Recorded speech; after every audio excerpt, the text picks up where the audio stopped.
Pakar telematika Roy Suryo menyindir Menkominfo Budi Aris Setiadi terkait akun Fufu Fafa yang diduga milik Gibran Raka Buming Raka. Roy Suryo meragukan bahwa publik percaya dengan pernyataan Budi Aris yang menyatakan bahwa akun tersebut bukan milik putra sulung Presiden Jokowi. Dilansir dari Tribunnews.com, pada Selasa 10 September 2024, Budi Aris menegaskan bahwa akun Fufu Fafa yang berisi ujaran kebencian kepada Prabowo itu bukan milik Gibran. Budi Aris juga menyatakan bahwa akun tersebut telah didalami di kementeriannya.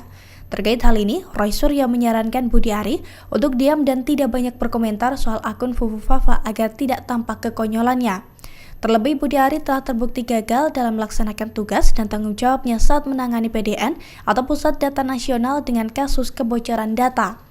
Oleh karena itu, ia menilai bahwa komentar Budi Aris hanya akan membuat Kementerian Kominfo yang dipimpinnya semakin dibully netizen. Roy Suryo pun mengatakan bahwa ia telah menganalisis akun Fufu Fafa pada minggu lalu. Hasilnya, Roy Suryo mengaku bahwa analisisnya sesuai dengan temuan dari netizen +62. Download Tribun X sekarang, menghadirkan lokal menjadi Indonesia.